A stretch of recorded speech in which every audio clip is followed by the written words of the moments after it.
Loblaw Companies Limited turned No Frills into a discount brand by shrinking portions, lowering food quality, and shifting risk onto Canadian shoppers.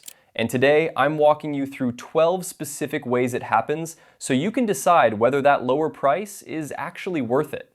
If you shop at No Frills regularly, this will sound familiar.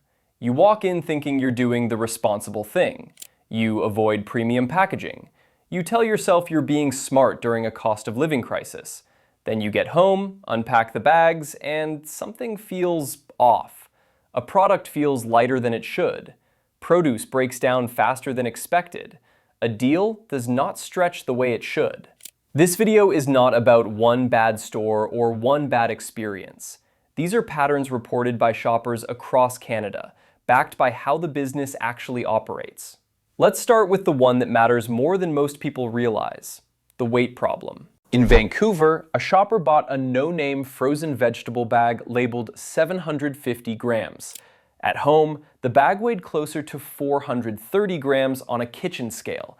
That is not moisture loss. That is not rounding. That is more than 40% missing. Loblaws Companies Limited publicly said it would investigate, but similar complaints have appeared across Canada involving frozen fruit, pasta, rice, canned beans, and dry goods. Different cities, different stores, same issue. This matters because Canadians assume weight labels are precise. They trust that regulated packaging reflects what they pay for. Almost no one weighs frozen vegetables before cooking dinner, and the system depends on that trust. If a product is underfilled, the burden shifts entirely to the shopper to notice, prove it, and return it. Most people will not. By the time the issue is obvious, the food is already used. The inconvenience discourages complaints. The margin stays with Loblaws. There is also a technical side that rarely gets discussed. Underfilling can result from loosely calibrated filling machines, cheaper packaging that does not hold shape, or water loss in frozen goods that is not compensated for before sealing. Each saves fractions of a cent per unit. Across millions of units, those fractions become millions of dollars. When it happens once, it is a defect. When it happens repeatedly across categories, it becomes a margin strategy. And notice where it appears most often: private label products, no-name items, products marketed to price-sensitive shoppers who are least likely to complain because they already feel like they are saving money. If you cannot trust the weight on the label, you cannot trust the price. And that undermines the entire value promise of No Frills. Next, the locked up food issue. In multiple No Frills locations in 2024, shoppers noticed basic food items locked behind glass: cheese. Not electronics, not alcohol, cheese. Products like President's Choice Parmesan and Grana Padano required staff assistance to access. I am mentioning this specifically because of the message it sends. It tells shoppers the store expects desperation. Instead of addressing affordability, Loblaws added barriers. It quietly criminalizes hunger and changes the tone of the entire shopping experience. And look closely at what gets locked: protein, cheese, meat, nutritional essentials. Not chips, not candy. Staples. Third, the frozen chicken that went viral. The red bag frozen chicken breasts people hoard online have built a cult following. Social media is full of freezers stacked with them. But the label tells a different story. One serving contains close to half the recommended daily sodium intake. The ingredient list includes carrageenan, a thickening agent researchers use in lab settings to induce inflammation in animals. The chicken is injected with saline to increase weight and processed in large-scale industrial facilities. It stays moist for months because it is engineered to resist degradation, not because it is fresh. You are paying chicken prices for water, salt, and additives. The savings feel real until you understand what you are actually consuming. Fourth, the produce problem. This is one nearly every No Frills shopper recognizes. Produce looks acceptable under store lighting. You get it home, within 24 hours, peppers soften, berries mold, greens turn slimy. This isn't bad luck. Discount supply chains prioritize cost over freshness. Produce rejected by higher-end retailers often gets routed into lower-cost streams. Refrigeration standards during transport can be looser.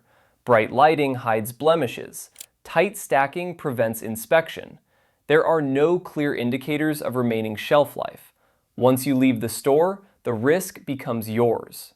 When shoppers return spoiled produce, staff often imply it was mishandled at home. Fifth, country of origin confusion. Many shoppers try to buy Canadian produce to support local farmers and reduce food safety risks. But labels at No Frills are often vague. Tomatoes marked product of Canada that were grown elsewhere. Berries labeled local that arrived through international distributors. Staff frequently cannot confirm origins when asked. This lack of traceability benefits the retailer, not the shopper. When you cannot verify where food comes from, you cannot properly assess quality or safety standards. Sixth, the discount that is not really a discount. In early 2024, No Frills quietly reduced markdowns on expiring food from 50% to 30%. Shoppers noticed immediately.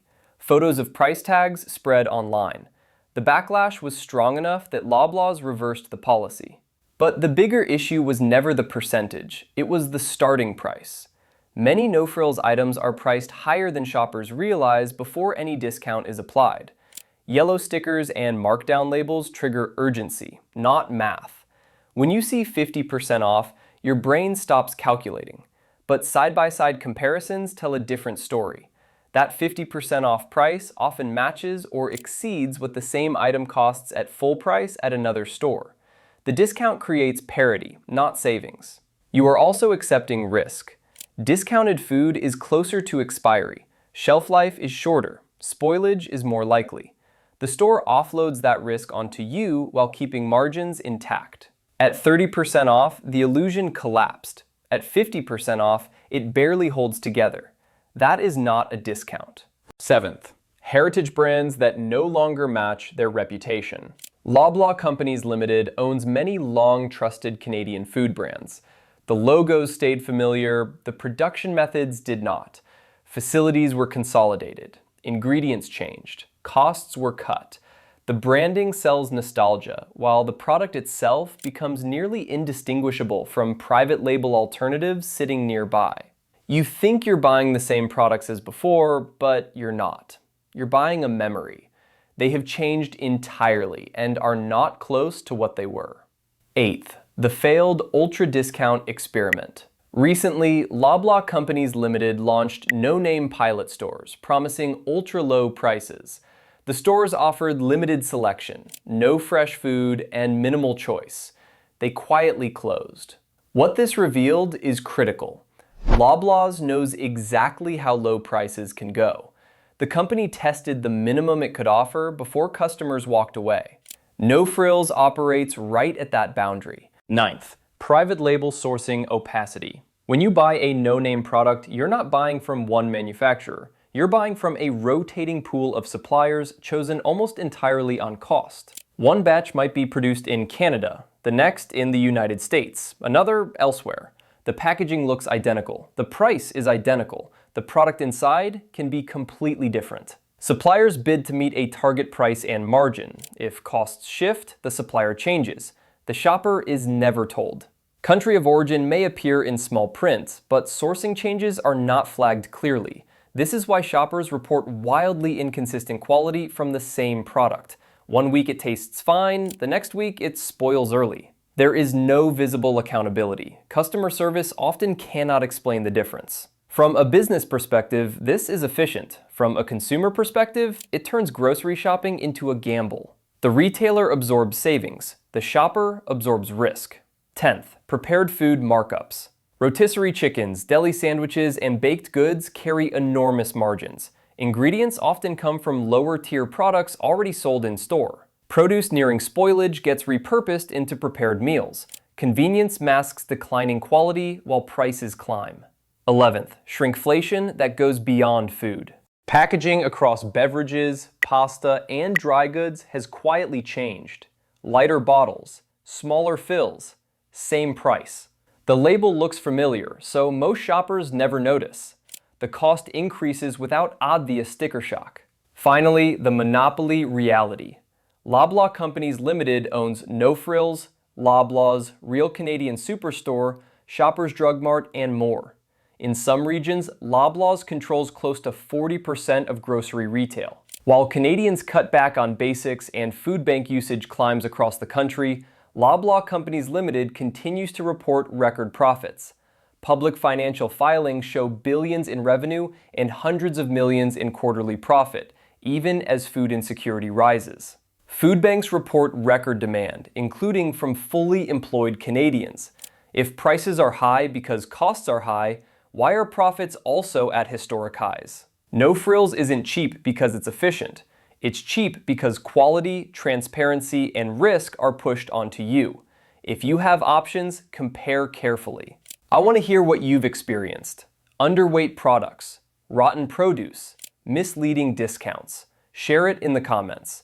And if you want more Canadian consumer investigations like this, subscribe. More are coming.